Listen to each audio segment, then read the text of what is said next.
In the aftermath of the shooting of Charlie Kirk, a video of this student went viral. Your homie dead! Your homie dead! He got shot in the head! This wasn't the only post like this. All over social media you could find opponents of Kirk celebrating his death, which understandably upset his supporters. Leftists across the country have been celebrating the brutal murder of Charlie Kirk. Tens of thousands, maybe hundreds of thousands of leftists celebrating the death of There have been thousands upon thousands of people, ordinary people, who have taken to social media to celebrate this. For many conservatives, the number of posts celebrating Kirk's murder were reasons to condemn the left, the entire left. That is not a both sides problem. My friend is dead because of left-wing political radicalization. The radicals on the left are the problem, and they're vicious and they're horrible. The left is the party of murder. Now, as someone on the centre-left of politics, you won't be surprised to hear that I don't believe these posts represent the left accurately.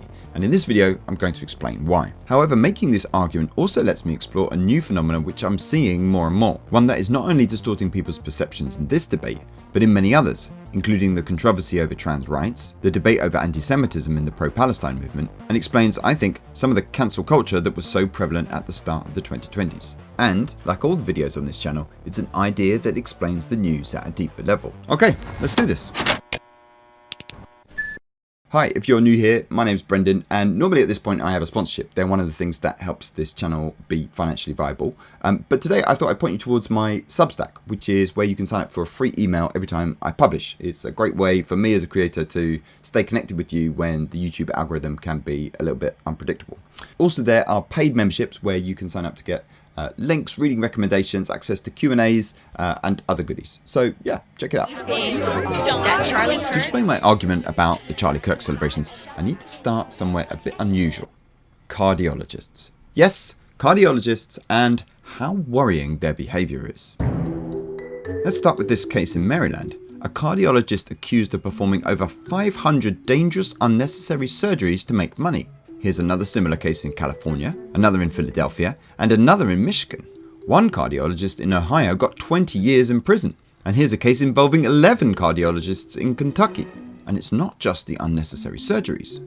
There's the illegal kickbacks, insurance fraud, the accusations of sexual misconduct, and even killings, with one cardiologist apparently hiring a hitman to kill a rival doctor. There's clearly something wrong with cardiologists. These examples all come from writer Scott Alexander in an article titled Cardiologists and Chinese Robbers. Imagine, Alexander asks, that you want to present Chinese people as robbers. Yeah, I'm using Ronnie Cheng as an example of a Chinese person. I think it's okay. You find one example of a Chinese person who's a robber, but one example isn't convincing.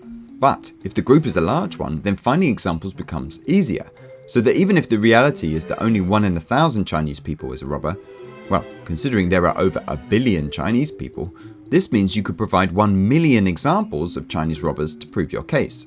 As Scott Alexander puts it, if you spend 12 hours a day on the task and can describe one crime every 10 seconds, you can spend 4 months doing nothing but providing examples of burglars Chinese and still have absolutely no point. Let's call it the million examples fallacy. The idea that if a group is big enough, you can find numerous examples of them doing something bad without it really proving anything. And of course, this was the point Scott was making with cardiologists. He could have picked any profession, and because there are so many news stories out there, he would have been able to find enough examples to make that group seem suspicious. I think this is what was happening when people saw the left celebrating Charlie Kirk's murder. People saw not just 1 or 2 examples of celebrations, but dozens, even hundreds, and concluded that so many examples must be representative. But of course, even hundreds of posts is not a representative sample of the millions in America who are left of centre on politics. Now, of course, we've always had political actors selectively finding examples that support their narratives.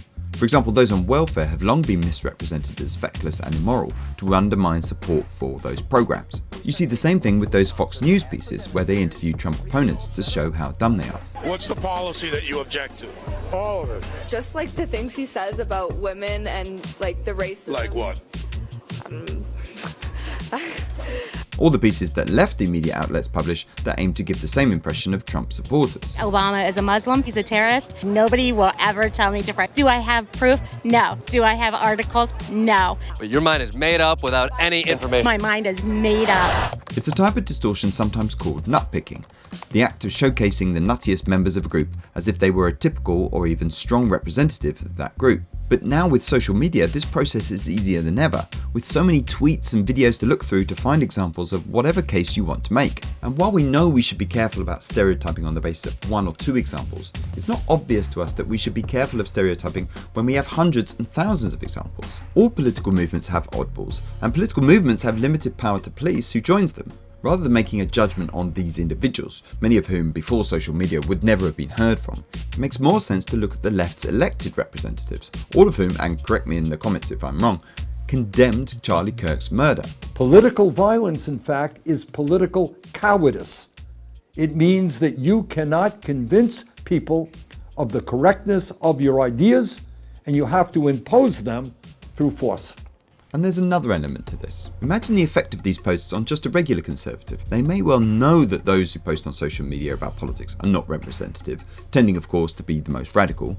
They may well know that social media algorithms tend to reward inflammatory content. They may even remember that the owner of the platform deliberately distorts what's shown. But as they scroll through what can feel like countless examples, they form the impression, in good faith, that the left really are celebrating Charlie Kirk's murder. I find this tragic. Because instead of being deluded by politicians lying to them, something that's bad obviously, but something at least we're used to and people understand, but here we have a kind of self-delusion, the deception more powerful because it's coming more from us than from others. A powerful example of this phenomena at work is all the ordinary people on the left finding the celebrations disgusting. It's just disgusting behavior. The fact that I have been a part of the left for 7 years, I never thought we'd get to the point where I would have to look at my own party and be like, oh, hold on, I can't support you anymore. I can't be a liberal no more. You see the comments? And it's certainly not my left. It's not any part of the left that I participate in. As a registered Democrat, all I have to say is the Charlie Kirk shooting just proves that we are the worst, man. Even those inclined to believe the left are good people are fooled by the power of so many examples. Another example I came across recently was during the pro-Palestine UK marches, which were accused of being anti-Semitic. When I analysed one march, I found 28 examples of anti-Semitism, tiny as a proportion of the total number of people marching. I also found many Jewish voices and protesters. I'm the daughter of Holocaust survivors. My mother was a survivor of Auschwitz, so I know quite a lot about anti-Semitism. And I'm standing here saying this is not the way to end the brutality of Hamas. But the tragedy here was that 28 examples of anti-Semitism didn't feel like nothing to many Jewish observers. It felt like a lot. And the result is that many Jewish people honestly feel like they're living in a country where millions of people are marching in support of anti-Semitism, which is just not the case. I also think about this phenomena when I see J.K. Rowling talking about the hundreds of abusive comments she gets. And I know that's not the only reason for her views, but I do wonder the degree to which this distorting phenomena, which affects someone with her profile so much, will have changed her attitude and opinion on this issue. I think this phenomena was also behind many cancellations, where institutions would get hundreds of emails about a crisis and panic into firing someone, when of course hundreds of emails in fact means very little. There's also what I think of as self-authored cancellations from YouTubers like Natalie, Wynn and Lindsay Ellis, people I watch regularly and who I consider myself a fan of. Both have experienced cancellation crises, which they spent much emotional energy responding to. So anyway, I mentioned this thing to her and she was like, yeah, whatever, that's hilarious, lol. And so this is not excusing it, but I kind of took that as, well, my friend I know personally said it's fine, so I'm going to, take that opinion over these strangers. But in both cases, I only heard about these cancellations when I saw their response videos. From a normal fan perspective, I hadn't noticed anything. But from their perspective, distorted by the hundreds of messages of criticism they were getting, these were huge crises. He did not hate his opponents. He wanted the best for them. That's where I disagreed with Charlie. I hate my opponent. President Trump and his administration clearly has little interest in trying to stop America's growing division. In fact, they want to accelerate it. But adding to this, we have a new flavour of social media distortion that I just don't think we've got our heads around yet. And if you combine it to the other aspects of these platforms, the picture just gets worse. There's filter bubbles, on this story giving people wildly different impressions of Charlie Kirk, either a racist who talks about DEI hires taking a white person's job, or a motivational Christian figure who says warm words about the importance of talking to each other. These different images making it harder to understand the celebration or outrage on either side. There's the way social media's algorithms reward distorting partisan rhetoric. One side, for example, presenting evidence that political violence is clearly a left-wing problem, the other choosing different evidence to show it's a right-wing problem, when the reality is it's clearly a problem neither side is immune from.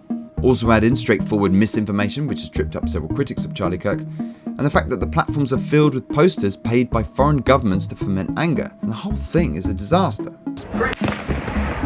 Oh my God. Go, run! Acts of political violence have their origins in a worldview that embraces division and sees nothing in political opponents but evil. But although there is division in America, it's not actually as bad as people think. This study, for example, looked at each side's ability to guess the positions of their opponents, and found each side estimated the other side's voters to be much more extreme than they in fact were. Ordinary Americans on both left and right have more in common than people seem to realise, though that's not the story people get from these platforms. Which is why that study found the more news media people follow, the worse their ability to estimate their opponent's position gets. The problem here is proportion. These platforms and all the voices they bring into politics are not going to disappear. And as someone who appreciates the value that social media and, for that matter, YouTube can bring to political debate, I don't want them to disappear. I don't know what the answer is, but it seems to me we have enough real division without letting these distortions, both cynical and self-authored, make that division seem even worse than the reality. Hi, my name is Brendan and thank you for watching. If you enjoyed this, then I recommend you check out this video, which is all about why the left must defend free speech. I wrote it before Trump came to power, but even then you could see what was going to happen. And in this video, I set out the arguments for why, from a left of centre point of view, we should be behind free speech and make it a key part of our politics. So check it out.